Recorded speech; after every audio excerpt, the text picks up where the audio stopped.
Ketika kapal selam Nanggala 402 hilang tanpa signal radar untuk rescuer, para tim pencari dan penyelamat tidak bisa mendeteksinya. Kemungkinan terburuk kapal ini mati mesin, blackout, sehingga crack under pressure, terkoyak di bawah tekanan. Oh ya, tim lapangan Mahakarya telah berkontribusi banyak membantu Basarnas terus mencari lokasi kapal selam Nanggala. Setiap 2 jam saya mendapatkan laporan langsung setiap saat dengan harap-harap cemas. Putra bangsa terbaik dalam kapal selam tua harus dapat diselamatkan dan ditemukan. Akhirnya diketemukan. Kapal selam tersebut terbelah, crack di bawah tekanan. Innalillahi wa inna ilaihi rajiun. Gugur 53 kesatria laut dalam menjalankan tugas negara. Ini sebuah tamparan. Ini no joking, bukan barang candaan. Karena ada 2 hal langsung kita sebagai orang awam bertanya atas apa yang terjadi. Pertama adalah Panglima TNI dan Kasal mesti mengklarifikasi 2 hal: kelebihan muatan dan lokasi latihan. Jurnalis The Drive Thomas Newdick mengutip Combat Fleets of the World edisi tahun 93 yang mengatakan biasanya submarine tipe Nanggala berkapasitas hanya 34 personel. Kedua, Laut Utara Bali berkategori palung laut. Kedalamannya hingga 700 sampai 1300 meter. Semakin ke timur, semakin dalam. Arus bawah lautnya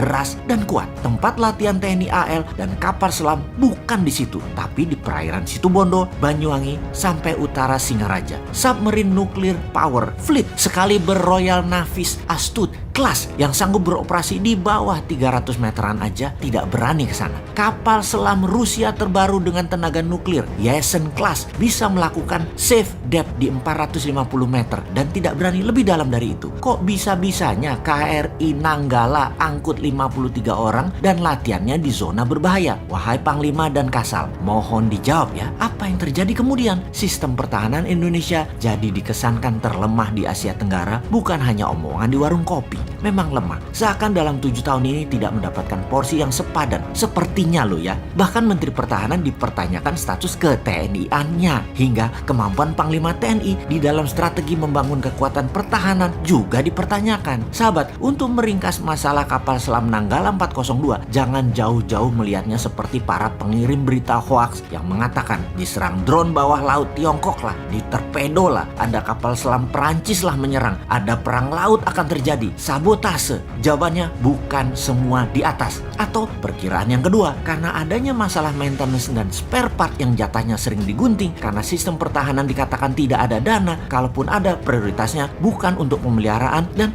masalah lain lagi, yaitu sangat banyak dugaan korupsinya dalam urusan alat utama sistem pertahanan alutsista ini. Akibatnya Nanggala blackout, tak bisa baca arah, dan macam-macam yang berakibat kecelakaan tersebut. Jadi kalau diringkas dugaan kedua, lemahnya pertahanan kita karena unsur korupsi di departemen dan lembaga terkait, jadi semua ini ya harus dibongkar. Kesimpulan sepihak versi 2 adalah korupsi membunuh putra bangsa terbaik. Kedepan, kalau Anda benar-benar NKRI garis lurus wahai pejabat, tebas masalah korupsi itu. Kita kembali ke topik awal. Dunia pertahanan itu memang tidak ada wujud nyatanya, seakan-akan sepi terlihat. Baru dibutuhkan atau dianggap penting ketika kapal perang negara lain manuver masuk ke Indonesia. Di sana baru kita lihat apakah kita bisa antisipasi atau bahkan bisa menyerang balik, atau diam saja karena nggak bisa apa-apa. Misalnya Australia dari Port of Darwin mengirim jet tempurnya lewat Christmas Island menyerang Jakarta. Dalam 30 menit bisakah diintersep serangan tersebut? Malaysia dari Sarawak serang Balikpapan. Pangkalan mana yang bisa menghalangi serangan udara tersebut? Atau kota Medan diserang oleh Thailand. Pangkalan mana yang bisa menahannya? Jangan-jangan dalam waktu 2 jam setelah negara agresor berangkatkan pasukan tempurnya, kota yang ditarget tersebut rata tanah sebelum bisa diintersep oleh pasukan kita. Bayangkan, alat-alatnya tua semua, sisa-sisa orde baru pun masih ada. Maintenance perawatannya hanya gonta-ganti spare part yang selalu terlambat. Indonesia ini negara maritim, angkatan lautnya harusnya terkuat di dunia. Namun miris, pencurian hasil laut oleh negara lain masih terjadi di banyak laut di Indonesia. Puncaknya, kapal selam Nanggala 402 beserta kesatria lautnya gugur. Industrial military complex harusnya ada di Indonesia saat ini. Selain untuk secara fisik mengendalikan wilayah Indonesia, juga membuat efek gentar negara lain. Lalu sebagai syarat mutlak, semua harus diproduksi dalam negeri. Indonesia harus menambah kekuatan perang dan pertahanan, juga bentuk perang non-militer harus juga dikuatkan 10 kali lipat dari saat ini. Seperti informational warfare, trade warfare, biological warfare, digital IT warfare, dan banyak lagi bentuk perang modern harus kita kuatkan kalau Indonesia mau menjadi negara superpower. Itulah mengapa New Mind akan merubah Departemen Pertahanan menjadi Departemen Perang. Dari defense menjadi offense. Itu semua adalah kebijakan luar negeri, ofensif. Itulah sebabnya kalau sistem bernegaranya yang diagungkan adalah old mind yang hanya bisa berhutang, itu saja pikirannya. Itu old mind berpendapat, itu kuno. Membangun perlu dolar itu kuno. Membangun perlu asing itu kuno. Untung kalian punya ribuan buzzer yang dibayar miliaran. Jadi terlindungi semua ketidakmampuan banyak pejabat dengan narasi, dengan cerita sukses dan kesederhanaan. Kalau bernegara ala New Mind, maka printing money 100% dengan underlying military industrial complex pasti dilakukan.